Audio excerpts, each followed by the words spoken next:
Ruben Amorim is about to bring a brand new tactical style to Manchester United. In this video, we're going to be looking at the key change in defence, how Manchester United will start their attacks, why the forwards will have completely new roles, why they may score significantly more goals, and the one player who could be vital to all of this under Amorim. Hello friends, welcome back to The Breakdown with me, James Alcott. We're here every single game week to go that little bit deeper on the tactical side of the Premier League, and it's such an interesting one when it comes to Manchester United. So, the defence is a crucial aspect of any team, and Amorim has made Sporting's one of the best in Europe. Sporting have played 10 matches in the league this season, winning all 10 and only conceding 3 goals in the process. Manchester United have conceded 12 goals this season, which ranks them 9th in the Premier League. Not too bad, but Amorim will be looking to compete at the very top. So we're going to have a look at an example of a goal that they've conceded before, demonstrating the likely change that Amorim could bring to hopefully prevent this type of goal moving forward. So you'll all remember this one. Here we have Mickey van der Ven about to intercept a loose ball in his own defensive third, but it's where he ends up. That's what Amorim will be looking to change. So once Van der Ven gets to this position, it's important that a Manchester United player makes an attempt to come across to limit his progression forward. Also, his route to goal is made easier due to Mazraoui getting understandably attracted to Timo Werner's movement and being dragged out wide. And that causes a very large space, a channel for Mickey van der Ven to target. And you can see perfectly from this angle that the space to drive and be penetrative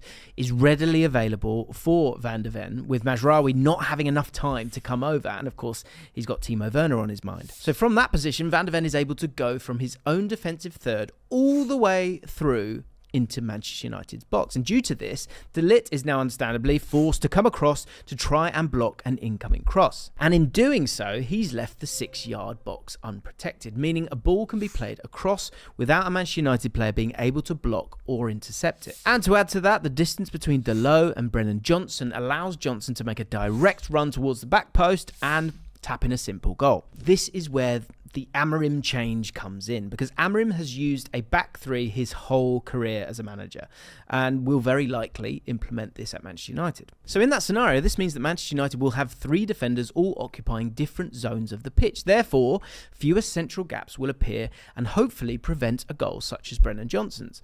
But the back 3 occupying zones will also be hugely beneficial when it comes to build-up play, and that's where we're heading off to next. So check this out. 17.33% of all of Manchester United's passes have been backwards passes this season. So only Wolves with 18.7% and Southampton with 17.42% have higher percentages for this metric. But why has this been a theme this season? Well, this is a typical Manchester United setup in build-up. De Ligt is in possession here, and he lacks any clear options because West Ham, they're sitting quite deep and they don't want the ball to be passed into that central midfield area. So the ball gets played backwards or laterally to Martinez, who then has a similar problem. It's also not helped by Mazraoui's body positioning, who is quite closed off, meaning that he receives the ball, he's then going to have to take a touch, and then he's going to have to look to turn, which leaves him open to being closed down. Often there are pressing triggers, and that can be a lateral pass or a backwards pass. And that'll often be the moment that they will, as people say, jump, which is go and close down the ball as quickly as you can. And this is exactly what happens. The West Ham players are able to converge on Mazraoui, and they force him to pass the ball into Casemiro when he's surrounded by West Ham players. Now, however, Mazraoui does really well to realise this and plays a lovely 1-2 with Casemiro. Man United break that first line of West Ham's press. But the problem here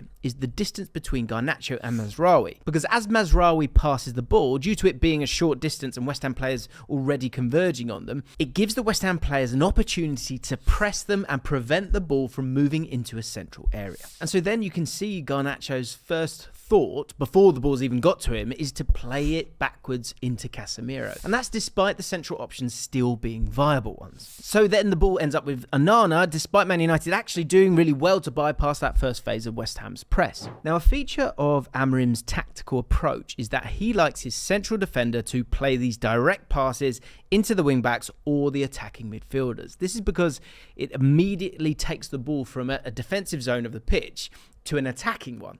It also results in a faster tempo of play, and of course it gets the attacking players on the ball as much as possible. Let's talk pressing, because there have been some questions around the consistency of Man United's press this season as to when they choose to press. But this is another example of what could change under Amorim, because the Man United players, they aren't keen to press and instead sit in a mid-block, protecting the middle area of the pitch with a focus on stopping Brentford from playing the ball into midfield, but also due to being cautious of that long ball being played to the Brentford forwards. But this is not how Amorim wants to play, and that's because of one keyword: control. Amorim wants his opponents to spend as little time on the ball as possible, and a way of forcing them to give up possession is by pressing. As the striker, Højlund will be asked to shepherd the goalkeeper into playing in a specific direction. Meanwhile, those attacking midfielders will be instructed to latch on to the centre-backs. The Man United wing-backs will be waiting to press the full-backs if the ball is moved out wide,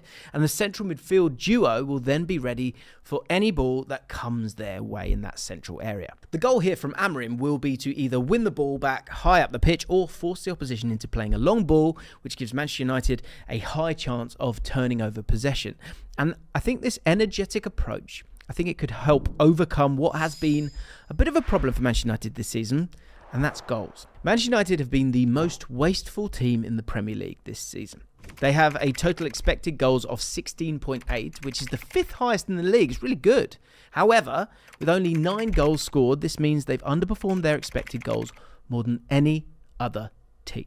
When it comes to shooting, Manchester United have taken 54 shots from outside the box this season compared to 87 from within the box. That means that 38% of all of their shots have been from low expected goal distances. Let me show you an example of Manchester United accumulating XG through taking a shot whilst not really creating a cutthroat chance from it. So Amad Diallo is on the ball here, and despite having Dalot, Højlund, Zirkzee and Garnacho in front of him, Amad decides to get his head down and take a hopeful shot from distance, which doesn't result in a goal. And this is another example from the same match. Højlund is running towards goal and doesn't really have any clear options in front of him. So, similarly to Amad, Højlund takes a shot from distance. This is probably his best option because the attacking runs were too easy to defend against and a common issue for Manchester United this season. An opportunity of a moment there is not being converted into a high-level chance. However, in Amorim's system, there may be a potential solution to this because Amorim's sides feature multiple runs, all targeting different areas of the pitch and all simultaneously aiding each other in the process. For example, the high position of the wing-backs force the opponent's full-backs to move out wide, which creates space in those half spaces for the two attacking midfielders. And the striker in Amorim's system is also asked to mix his runs by targeting wide areas of channels between defenders. Switching up the attacking movement makes it a lot more difficult for opposition defenders, and also it creates space for teammates to move into. And there's one player who may capitalise more than most in this new Amorim system. So on screen right now are some of Bruno Fernandes's stats from this season and last season. His shot creating actions per 90, which are either passes, take-ons or winning fouls, they've significantly dropped. Bruno hasn't been able to directly affect games this season as he has done throughout his Manchester United career. And I wonder if a large part of this has been because of the positions that he's been taking up this season. This season he seems to be spending a lot of time in the wider areas of the pitch, which naturally has taken him further away from goal. This is a key example. It's really hard to routinely create goal-scoring chances if you're picking up the ball in these kinds of areas of the pitch. So what could Amorim change? Well, firstly, Bruno will most likely play as that left-sided attacking midfielder if Amorim does transfer his formation across. And despite being situated on the left, he will still be quite central and he's going to operate in this half space frequently. And the system itself is also designed around being able to play passes into the attacking midfielders as effectively as possible. And because of this, there will be multiple different passing lanes into Bruno. Not only this, he'll also be surrounded with movement, which he will love because he's got incredible vision. He'll have the movement of the wing back to his left, which will keep that width, meaning that he doesn't have to go out wide himself. But he'll also have Højlund regularly making runs into the channels from that central striker position, which drags away defenders. And that's why I think that Bruno Fernandes and Manchester United's season as a whole could be in for a huge turn-up following the appointment of Ruben Amorim. But which players do you think will thrive under Amorim? Let me know in the comments down below.